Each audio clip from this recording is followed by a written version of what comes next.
لا یعقلون، یہ نہ کہ تمہیں عقل ہی نہیں ہے تو تم کیا کر رہے ہو، آواز کیسے دینی ہے، کس طرح بلانا ہے، کس طرح پکارنا ہے. اس نے فرمایا اور تم کو خبر بھی نہ ہو بے شک جو لوگ رسول اللہ صلی اللہ علیہ وسلم کی بارگاہ میں ادب و نیاز کے ساتھ بادب طریقے سے داخل ہوتے ہیں، اپنی آوازوں کو پست رکھتے ہیں، آہستہ بولتے ہیں. اس لیے آگے اللہ نے فرمایا ان الذین، پھر فرمایا ولو انہم صبروا حتی تخرج الیہم لکان خیر لہم واللہ غفور رحیم. سورہ حجرات کی آیت نمبر 1 سے 5. یعنی پھر ہمیں یہ پتہ چلتا ہے کہ قرآن ہمیں کیا کہہ رہا ہے. ہم تو باغی لوگ ہیں، قرآن پڑھتے ہی نہیں معاذ اللہ، ہمیں تو معلوم ہی نہیں کہ کتاب کیا ہے. کوئی بندہ بھی اپنی اصلاح کرنے کے لیے تیار ہی نہیں ہے.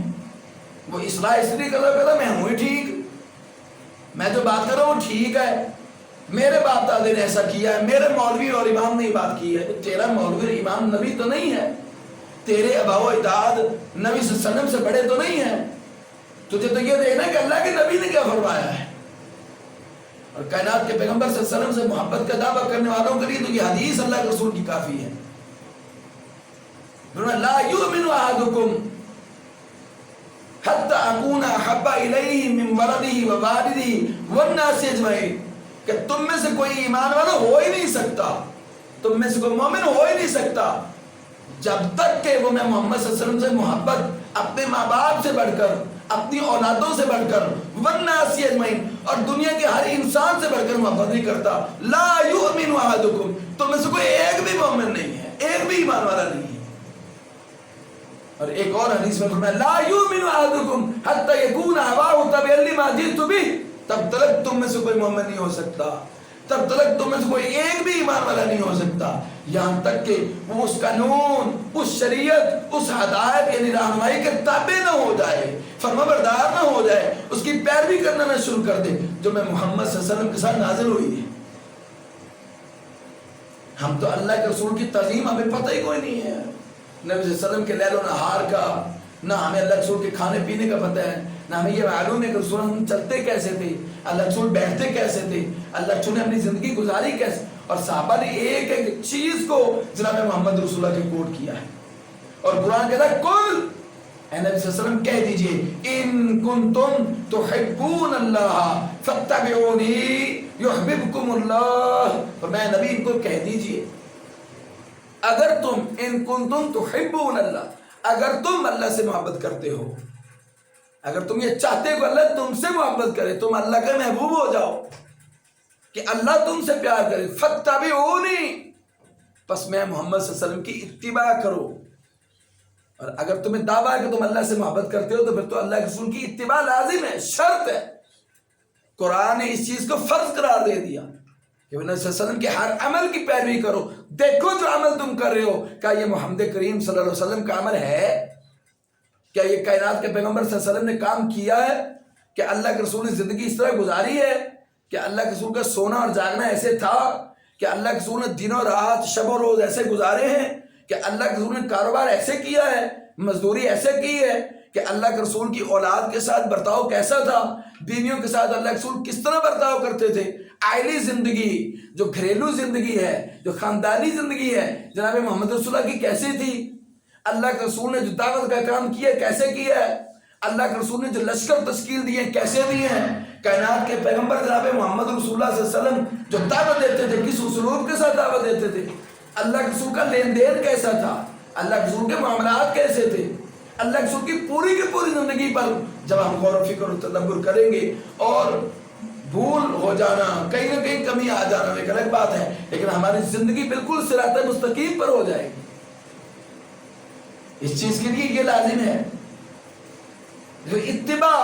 اللہ کہتا ہے کہ اگر تم اللہ سے محبت کرتے ہو فاتبعونی، تو فرمایا کہ پس میں محمد صلی اللہ علیہ وسلم کی اتباع کرو، یحببکم اللہ، تو پھر اللہ تم سے محبت کرے گا.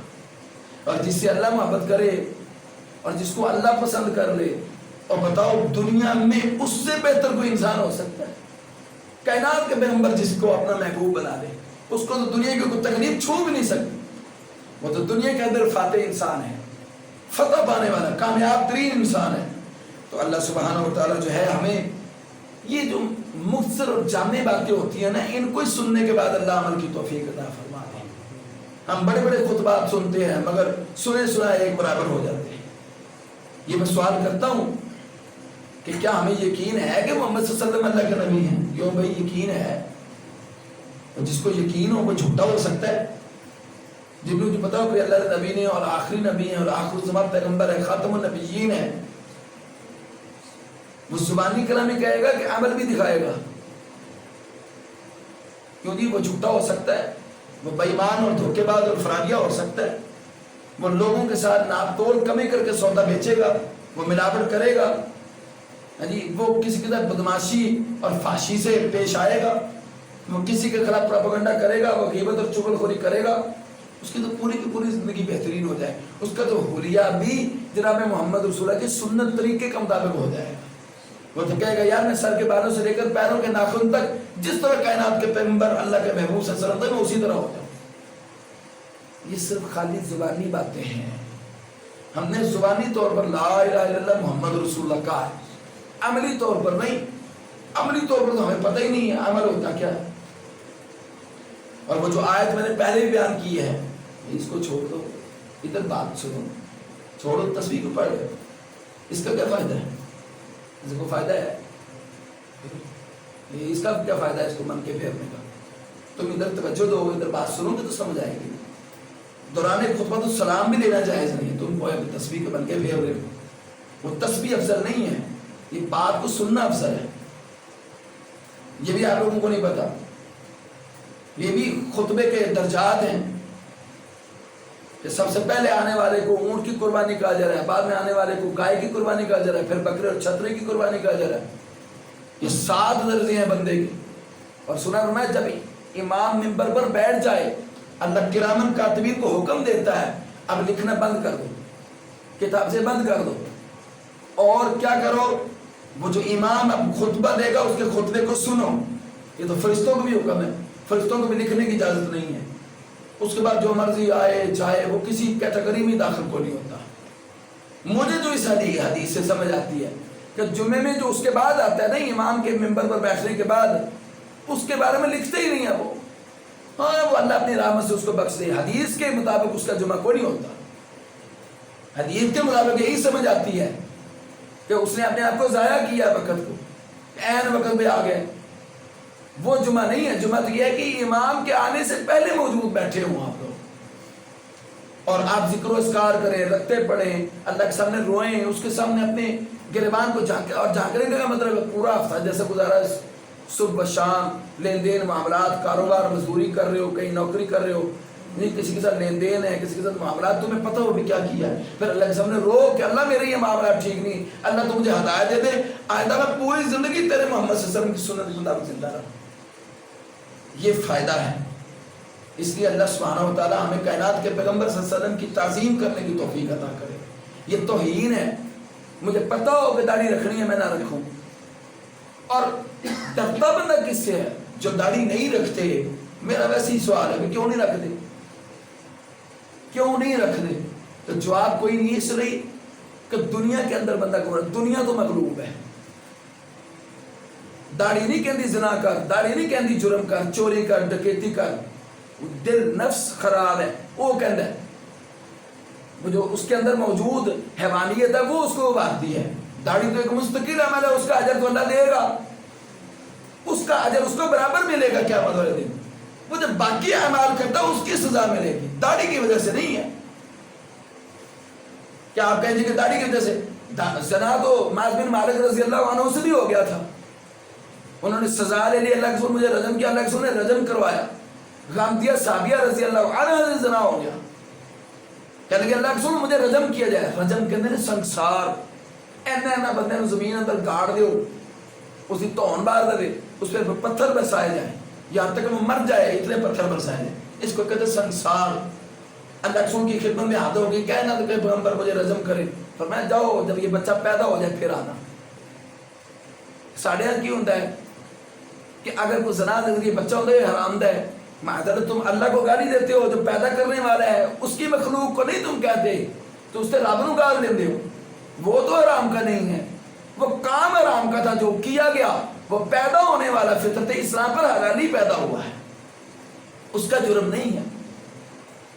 اللہ کے نبی نے نہیں اس کو کہا ضائع کر دو، آپ نے فرمایا جاؤ جب یہ پیدا ہو جائے پھر آنا، وہ پیدا ہو گیا آ گئی، پھر آپ نے فرمایا جاؤ جب یہ کھانے پینے کے قابل ہو جائے پھر آنا، اللہ کے سنے موقع دیے۔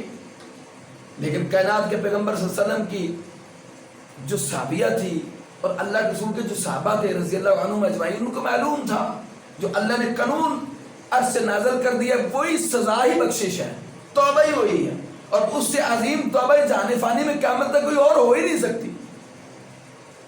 یہ اتباع چلی گئی تو تمہیں پتہ ہے بچہ جو گوڑیاں باہر ریڑتا ہے، ایک نے والے کو شے اس نے منہ میں ڈالی، اللہ کی صبح دوڑی آگے نے تو کھانا بھی سکھلا دیا، پینا بھی سکھلا دیا، مجھے رجم کر دیں، سنسار کریں۔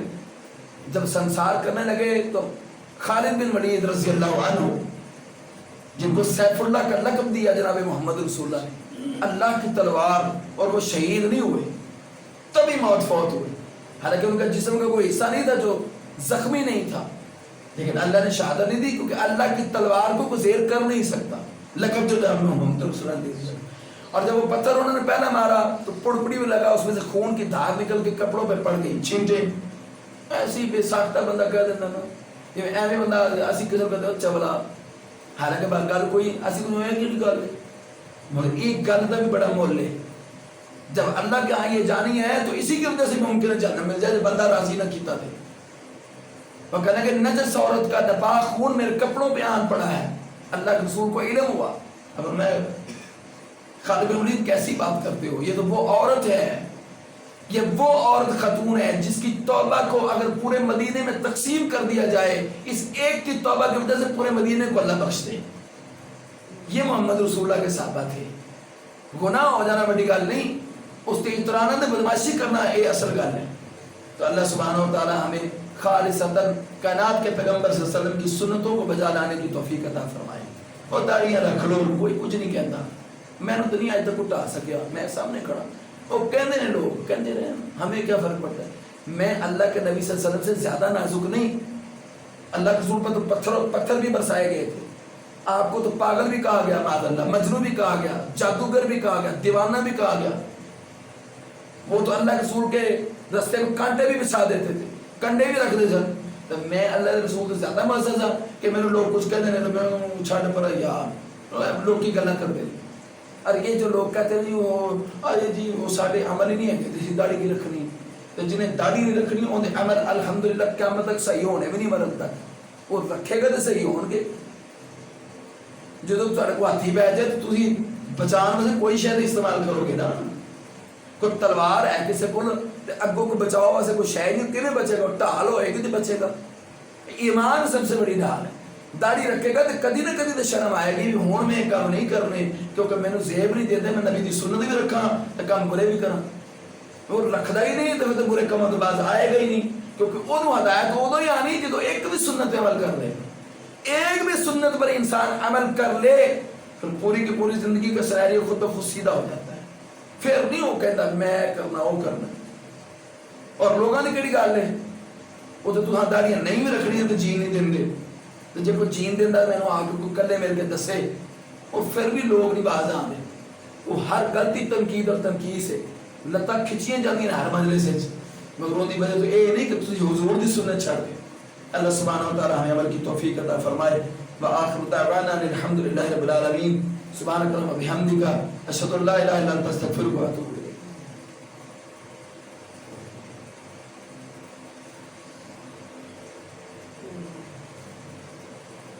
ان الحمد لله نحمده ونستعينه ونستغفره ونعوذ بالله من شرور انفسنا ومن سيئات اعمالنا، من يهده الله فلا مضل له ومن يضلل فلا هادي له، اشهد ان لا اله الا الله وحده لا شريك له، واشهد ان محمدا عبده ورسوله۔ اللهم صل على محمد وعلى ال محمد كما صليت على ابراهيم وعلى آل إبراهيم إنك حميد مجيد، اللهم بارك على محمد وعلى آل محمد كما باركت على إبراهيم وعلى آل إبراهيم إنك حميد مجيد۔ أما بعد فإن خير الحديث كتاب الله، وخير الهدي هدي محمد صلى الله عليه وسلم، وشر الأمور محدثاتها، وكل محدثة بدعة، وكل بدعة ضلالة وكل ضلالة في النار.